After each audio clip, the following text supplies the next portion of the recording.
Hello dear students, education with Poonam ma'am channel में आपका स्वागत है। आज हम एक नई सीरीज है वो स्टार्ट कर रहे हैं।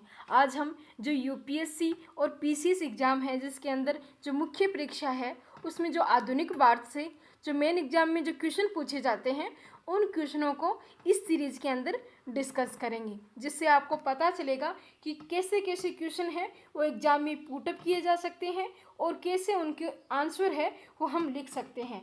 इसलिए हम आपके लिए ये एक सीरीज है वो लेके आए हैं। ये आपके लिए बहुत ही महत्वपूर्ण है और एग्ज़ाम के अंदर जो मेंस एग्ज़ाम है उसमें आपके लिए बहुत ही फ़ायदेमंद साबित होगी। तो आप इस लेसन को पूरा अच्छे से कंप्लीट वॉच कीजिए, जिससे आपको जो इस क्वेश्चन का आंसर है वो अच्छे से मिल जाएगा और आपको ये क्वेश्चन है वो अच्छे से मिल जाएगा। आपको पता चलेगा कि आधुनिक भारत से कैसे क्वेश्चन है वो पूछते हैं। तो चलिए जो आज का लेक्चर है वो स्टार्ट करते हैं। जो आज का हमारा क्वेश्चन है आधुनिक भारत से संबंधित वो है, अंग्रेजों ने भारतीय समाज में उतना ही परिवर्तन किया जितना उसके हितों के लिए आवश्यक था। टिप्पणी कीजिए। तो जो ये क्वेश्चन है ये पूछा गया है कि जो अंग्रेजों ने भारत के अंदर जो विकास किया, परिवर्तन किया, जो शिक्षा के रूप में चाहे फिर इंफ्रास्ट्रक्चर के रूप में, परिवहन के रूप में, जो रेल का जाल बिछाया उसके रूप में, किसी भी क्षेत्र के अंदर जो अंग्रेजों ने भारतीय समाज में जो परिवर्तन किया, आर्थिक, राजनीतिक और जो सांस्कृतिक संबंधित है जितने भी परिवर्तन किए वो क्यों किए, ये हमें इस क्वेश्चन के अंदर बताने हैं। तो अंग्रेजों ने भारतीय समाज में उतना ही परिवर्तन किया जितना उसके हितों के लिए आवश्यक था। अब इसका आंसर देखते हैं। इसका आंसर क्या हो सकता है वो आपको मैं यहाँ बताऊंगी। तो इसका जो आंसर है वो हम ऐसे स्टार्ट कर सकते हैं कि ब्रिटिश उपनिवेशिक हितों की आवश्यकता ने उन्हें भारतीय समाज के ढांचे में परिवर्तन करने या न करने के लिए प्रेरित किया था। तो जो ब्रिटिश उपनिवेशिक रूप में जो भारत पर शासन कर रहा था, जितनी उसकी आवश्यकता थी भारतीय समाज के प्रति कि अगर जो उसका माल था वो भारतीय समाज के अंदर किस प्रकार एंटर किया जा सकता है और लोगों की सोच के अंदर किस प्रकार बदलाव किया जा सकता है, तो जितना उनको परिवर्तन चाहिए था लोगों की सोच में, समाज में, देश में, उतना परिवर्तन उन्होंने किया। तो ब्रिटिश उपनिवेशिक हितों की आवश्यकता ने उन्हें भारतीय समाज के ढांचे में परिवर्तन करने या न करने के लिए प्रेरित किया था। प्रारंभ में कंपनी का उद्देश्य था अधिकतम में निवेश किया जा सके, इसलिए आवश्यक था कि कंपनी का दायित्व सीमित हो तथा उसे किसी प्रत्येक संघर्ष में न उलझना पड़े। जब कंपनी है वो भारत में आई व्यापार करने के लिए, तो वो सिर्फ इतना देखते थे कि किस प्रकार भारत में इन्वेस्ट किया जाए और वहाँ के जो रिसोर्सेज हैं वो अपने देश के अंदर जाए और जो भारत के रिसोर्सेज हैं वो अन्य देशों में जाके जो उच्च दाम में है वो बेचा जाए। तब उन्होंने भारतीय समाज में जो अपना हस्तक्षेप है वो नहीं किया और सीधा जो जितना अपना कार्य था उतना किया। अतः समाज के परंपरागत ढांचे से उन्होंने कोई जो छेड़छाड़ है वो नहीं की।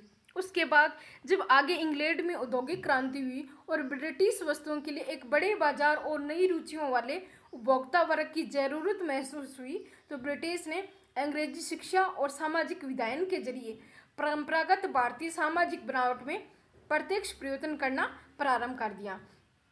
तब जब बाहर से वो कच्चा माल लेके और अपने इंग्लैंड के अंदर जो औद्योगिक क्रांति को बढ़ावा दे रहे थे, वहाँ से जो मैन्युफैक्चरिंग कर रहे थे वस्तुओं की, वो मैन्युफैक्चरिंग के बाद जब उत्पाद बना, वस्तुएं बनी, तो उन वस्तुओं को बेचने के लिए उन्हें एक बड़े मार्केट की ज़रूरत थी और वो बड़े मार्केट के रूप में इंडिया से बड़ा कोई भी मार्केट है वो नहीं हो सकता था, क्योंकि इंडिया इतना बड़ा जो देश है और वहाँ की इतनी पॉपुलेशन है। तो इसलिए उन्होंने डिसाइड किया कि किस प्रकार जो अंग्रेजी शिक्षा है वो भारत के अंदर लाई जाए, भारतीय जो ढांचा है उसमें परिवर्तन किया जाए और जो इंग्लैंड की जो वस्तुएं हैं उनकी तरफ लोगों को आकर्षित किया जाए और भारतीय ढांचे में और सामाजिक बनावट है उसमें प्रत्यक्ष परिवर्तन है वो किया जाए। इसीलिए उन्होंने फिर हस्तक्षेप करना प्रारंभ कर दिया।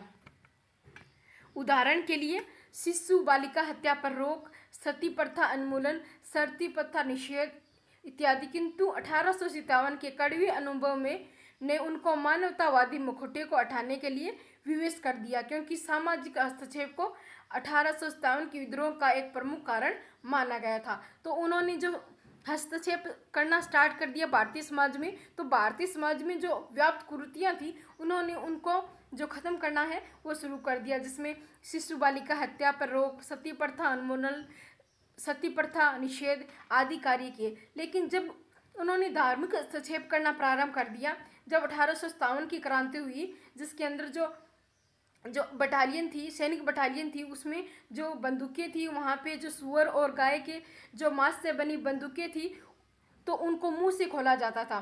तो जो धार्मिक लोग थे उनका जो धर्म है वो भ्रष्ट होता था। उसके फलस्वरूप मंगल पांडे ने विरोध किया और पूरा देश है वो 1857 की क्रांति में कूद गया। तो उसके बाद उन्होंने जो मानवतावादी जो मुखौटा था उसको हटा दिया और उन्होंने सामाजिक हस्तक्षेप था उसको करना बंद कर दिया। अगर ये मानते कि वो भारत का रियल में जो अच्छा चाहते थे, उसको ग्रो करना चाहते थे, तो अगर उन्होंने जिस प्रकार पहले अपने स्वार्थ के लिए जो सामाजिक बनावट है, सामाजिक आर्थिक और व्यापारिक रूप से जो भारत के अंदर हस्तक्षेप किया, उसको देखते हुए 1857 की क्रांति के बाद भी उनको भारत के अंदर जो संरचनागत ढांचा है उसमें परिवर्तन करना चाहिए था, लेकिन उन्होंने ऐसा नहीं किया। तो यहाँ ये स्पष्ट हो जाता है कि ब्रिटिश का उद्देश्य न तो भारतीयों का आधुनिकीकरण करना था और न ही वे किसी श्वेत नस्ल के बार के सिद्धांत से जो दबे जा रहे थे। अगर समाज सुधार उनका वास्तविक उद्देश्य होता तो आगे भी उनकी यह नीति जारी रहती। तो समाज सुधार करना चाहते थे तो 1857 की क्रांति के बाद जब क्राउन के हाथ में जो देश है वो चला गया था, उसके बाद भी उनको जो समाज के विकास के लिए जो नीतियां बनानी चाहिए थी वो बनाती, लेकिन उन्होंने ऐसा नहीं किया। आगे जो भी परिवर्तन हुए, चाहे वह बहरामजी माला बारी के प्रयासों से एज ऑफ कॉन्सेप्ट बिल हो या हरिविलास शारदा की पहल पर शारदा एक्ट, ये सब भारतीय राष्ट्रवादियों के दबाव में हुए, जिसने भारतीय जनता के व्यापक विरोध का खतरा ना था।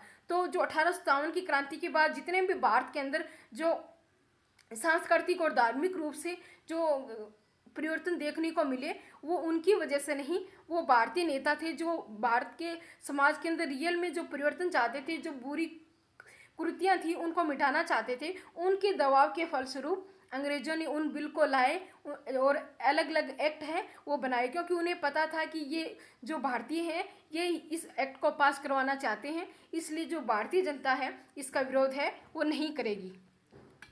अतः कहा जा सकता है कि ब्रिटिशों द्वारा किया गया समाज सुधार उनके बृहत्तर उपनिवेशिक हितों से ही परिचालित था। तो जो ब्रिटिश है वो भारत को एक उपनिवेशिक मानते थे और जहाँ उनको फ़ायदा दिखता था वो उस प्रकार है वो सामाजिक परिवर्तन है वो करते थे। तो डियर स्टूडेंट्स, ये था हमारा आज का क्वेश्चन। आपको ये क्वेश्चन कैसा लगा? जो आधुनिक भारत से संबंधित था, जो आज का क्वेश्चन है आप फिर से नोट कर लीजिए और उसको फिर से जो आप है वो प्रैक्टिस कीजिए लिख के। तो अंग्रेजों ने भारतीय समाज में उतना ही परिवर्तन किया जितना उनके हितों के लिए आवश्यक था। इस पे है वो एक टिप्पणी लिखनी है। जो ये क्वेश्चन है ये यूपीएससी पीसीएस के जितने भी एग्जाम है, जिसमें आरएस, यूपीपीएससी, एमपीपीसीएस है, उसके अंदर ये बहुत ही महत्वपूर्ण होगा। तो आप इसको अच्छे से रिटन कीजिए और ज़्यादा से ज़्यादा अपने फ्रेंड्स के साथ इसको शेयर कर लीजिए। हमारे channel education with Poonam ma'am को सब्सक्राइब कीजिए, लाइक कीजिए, शेयर कीजिए और कमेंट के द्वारा अपना फीडबैक है वो ज़रूर दें। इसकी पीडीएफ है वो आपको टेलीग्राम पे मिल जाएगी। टेलीग्राम का जो लिंक है वो डिस्क्रिप्शन में दिया गया है। मैं अनअकैडमी पे भी एजुकेटर हूँ, तो आप मुझे अनअकैडमी पे भी फॉलो कर लीजिए। आज के लिए इतना ही। Thank you.